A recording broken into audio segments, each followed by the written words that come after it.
ഓന് വലിയ കോഴിയാ.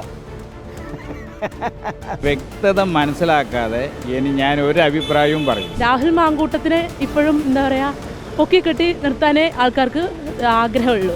ലേഡീസിന്റെ വിഷയത്തിലല്ലേ രാജിവെക്കാനാണ് ഉദ്ദേശം. എനിക്ക് അതിനെക്കുറിച്ച് ഓരോ അഭിപ്രായമില്ല. അയാളുടെ താല്പര്യം രാജിവെച്ചിട്ട് അന്വേഷണത്തിന് നേരിടുന്നതാണ്. ഞാൻ രാഹുൽ മാങ്കൂട്ടത്തെ സപ്പോർട്ട് ചെയ്യുന്നു. അതിന് ചങ്കുത്തോട് നേരിടണം. മാങ്കൂട്ടത്തിൽ ഒന്നുമില്ലെങ്കിൽ തീരത്തോട് നേരിടണമല്ലോ. സത്യം സത്യമായിട്ട് തെളിയും. ഇപ്പോൾ ഒരു 2 മണിക്കൂർ മുമ്പാണ് ഞാൻ ഇന്ന് പേപ്പർ നോക്കിയില്ല, ഇന്നലെ ന്യൂസും നോക്കിയില്ല. ഫോൺ പിന്നെ നോക്കൽ വളരെ കമ്മിയാണ്. അതുകൊണ്ട് എനിക്കതിൻ്റെ വ്യക്തത മനസ്സിലാക്കാതെ ഇനി ഞാൻ ഒരു അഭിപ്രായവും പറയും. കുറേ കമൻസ് ഒക്കെ വായിച്ചിരുന്നു. എന്താണ് രാഹുൽ മാങ്കൂട്ടത്തിൻ്റെ റിപ്ലൈ കേൾക്കാതെ നിങ്ങൾക്ക് എങ്ങനെ ഒരു സ്റ്റേറ്റ്മെൻറ്റ് കൊടുക്കാൻ കഴിയും? ഇത്രയും കാലമായിട്ട് ഒരു സ്ത്രീൻ്റെ നിലപാട് എന്താണ് എക്സ്പ്രസ്ലി പറഞ്ഞാലും അവർക്ക് ആൾക്കാർക്ക് ഉൾക്കൊള്ളാൻ വയ്യ. രാഹുൽ മാങ്കൂട്ടത്തിന് ഇപ്പോഴും എന്താ പറയുക, പൊക്കിക്കെട്ടി നിർത്താനേ ആൾക്കാർക്ക് ആഗ്രഹമുള്ളൂ. ഉറപ്പായിട്ട് MLA സ്ഥാനം ഒഴിഞ്ഞു കൊടുക്കണം. അല്ലാണ്ട് ഇത് രാജിവെച്ച് പോകണം. ഇതും വെച്ചോണ്ട് ഇങ്ങനെ ഇരിക്കാൻ പാടില്ല. വ്യക്തമായിട്ട് നമുക്കൊന്നും പറയാൻ പറ്റില്ല. മൊബൈലിൽ കണ്ടുവരുന്നത് മാത്രമേ ഉള്ളൂ. എൻ്റെ വ്യക്തത നമുക്ക് പറയാനായില്ല. സത്യം എന്തെന്ന് അറിയാണ്ട് നമ്മളൊന്നും പറയാൻ പറ്റില്ല. അതാണ് ലേഡീസിന്റെ വിഷയത്തിലല്ലേ രാജിവെക്കാനാണ് ഉദ്ദേശം. ചെയ്തിട്ടുണ്ടെങ്കിൽ അത് അനുസരിച്ചിട്ട് അയാൾ രാജിവെച്ച് അതിനെ അന്വേഷണത്തിലൂടെ ഇതാവണം. എനിക്ക് അതിനെക്കുറിച്ച് ഓരോ അഭിപ്രായമില്ല. അയാളുടെ താല്പര്യം രാജിവെക്കുക വയ്ക്കാതിരിക്കുക അയാളുടെ സൗകര്യം. അതിന് ഞാനിപ്പോൾ ഒരു അഭിപ്രായം പറഞ്ഞിട്ട് കാര്യമില്ല. ആള് ഒരു രാജിവെച്ചിട്ട് അന്വേഷണം നേരിടും എന്നുള്ളത്. യൂത്ത് കോൺഗ്രസിന്റെ സംസ്ഥാന പ്രസിഡന്റ് സ്ഥാനം രാജിവെക്കണം. അതുപോലെ തന്നെ MLA സ്ഥാനം രാജിവെക്കണം. രാജിവെച്ചിട്ട് അന്വേഷണത്തിന് നേരിടുന്നതാണ്. അറിയില്ല നമുക്ക് അത്ര. രാഹുൽ മാങ്കൂട്ടൻ നല്ലൊരു മനുഷ്യനാണ്. ഈ ഒരു ആരോപണം വെച്ച് ആളെ തള്ളിക്കളയുന്നത് നല്ലൊരു കാര്യമല്ല എന്നാണ് എൻ്റെ അഭിപ്രായം. ഞാൻ രാഹുൽ മാങ്കൂട്ടത്തെ സപ്പോർട്ട് ചെയ്യുന്നു. മൂപ്പര് സ്വന്തം മനസ്സുകൊണ്ട് ആദ്യം വിചാരിക്കണം രാജിവെക്കണം.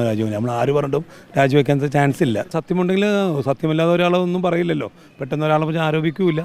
സത്യമുണ്ടെങ്കിൽ അത് അന്വേഷിച്ചറിഞ്ഞിട്ട് എന്താ വെച്ചാൽ എൻ്റെ ഡിസിഷൻ എടുക്കണമെന്നാണ് എൻ്റെത്. അതിന് ചങ്കുത്തോട് നേരിടണം. മാങ്കൂട്ടത്തിൽ ഒന്നുമില്ലെങ്കിൽ തീരത്തോട് നേരിടണമല്ലോ. അന്വേഷണം നേരിട്ടിട്ട് അതിൽ വാസ്തവം എന്താണെന്ന് പറഞ്ഞു കഴിഞ്ഞാൽ രാജിവെക്കണം എന്നുള്ളതാണ് എൻ്റെ അഭിപ്രായം. അതൊരു MLA സ്ഥാനത്തിരിക്കുന്ന ഒരു വ്യക്തിക്ക് ചെയ്യാൻ പറ്റുന്ന കാര്യമല്ലല്ലോ പുള്ളി ചെയ്തത്. അപ്പം അന്വേഷണം നേരിട്ട് അതിൽ സത്യാവസ്ഥ വെളിച്ചത്ത് വന്നതിന് ശേഷം ആൾ രാജിവെക്കണം എന്നാണ് അഭിപ്രായം. പുള്ളിൻ്റെ പേര് അതിനകത്ത് പറഞ്ഞിട്ടില്ല. പറഞ്ഞിട്ടുണ്ടെങ്കിൽ അതിനനുസരിച്ച് പുള്ളി നേരിടാന്നുള്ള രീതിയിലാണ് പുള്ളി പറയുന്നത് കേട്ടത്.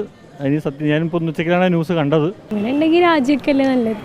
ഏതായാലും അദ്ദേഹം ഒരു പൊതുപ്രവർത്തകൻ എന്ന് മാത്രമല്ല ഒരു ജനപ്രതിനിധി എന്ന നിലയിൽ അത് അദ്ദേഹത്തിൻ്റെ നിരപരാധിത്വം തെളിയിക്കേണ്ടത് അദ്ദേഹത്തിൻ്റെ ബാധ്യതയും ചുമതലയുമാണ്.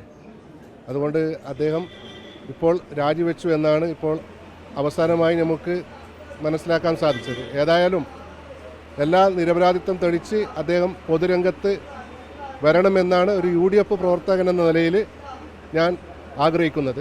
അതിന് രാജിവെച്ച പാട് കുറ്റക്കാരനാകുന്നില്ലല്ലോ. കോടതിയിലായിട്ട് പോയിട്ട് നോക്കിയാൽ പിന്നെ നോക്കാത്ത രാഷ്ട്രീയക്കാരൊന്നും നിനക്ക് വലിയ ഇതൊന്നുമില്ല.